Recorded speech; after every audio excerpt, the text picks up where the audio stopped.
আমি দেখতে চাই আলহামদুলিল্লাহ একদিন যেন যেমন করে আবু তাওয়ামা মাদ্রাসা সারা বিশ্বে মুসলমানের জন্য আলোকবর্তিকা হয়ে দাঁড়িয়েছিল।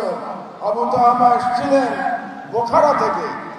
আবু তাওয়ামার মাদ্রাসার মতো তামিলুল মিল্লাত কামিল মাদ্রাসা সারা বিশ্বে ইসলামী শিক্ষা এবং আধুনিক শিক্ষায় সারা পৃথিবীতে ১ নম্বর স্থান অধিকার করবে। এটা আমি স্বপ্ন দেখি এবং এটা আমি দেখতে চাই। আজকে অত্যন্ত আপনাদের জন্য, বিশেষত অ্যালামনাইয়ের জন্য অত্যন্ত আনন্দের দিন, আমাদের জন্য খুব আনন্দের দিন। আজকে আপনারা প্রথম অ্যালামনাই কনফারেন্স করতে পারছেন। আমরা কেন করতে পারছি?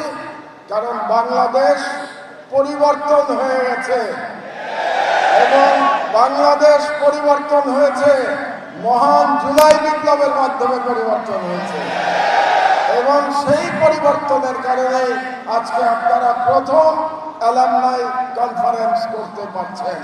এই জন্যে সকল জুলাই যোদ্ধাদের প্রতি আমার সালাম, আমার সম্মান সকল শহীদদের প্রতি। কারণ এই জুলাই বিপ্লব যেটা হয়েছে এটাকে আমি ব্যক্তিগতভাবে এটাকে রাজনৈতিক এবং ধর্মীয় এবং কালচারাল বিপ্লব হিসেবে দেখি। আমাদের বাঙালি মুসলমানের যে আত্মপরিচয়, সেই আত্মপরিচয় আমরা নতুন করে বুঝতে শিখেছি জুলাই বিপ্লবের মাধ্যমে। কারণ জুলাই বিপ্লবে মাদ্রাসার ছেলেদের যে অবদান ছিল এটা আমাদের ভুলে গেলে চলবে না। এই মাদ্রাসার ছেলেরা যাত্রাবাড়িতে যে লড়াই করেছিল ফ্যাসিস্ট হাসিনার বিরুদ্ধে, এই ইতিহাস আমাদেরকে বারে বারে বলতে হবে।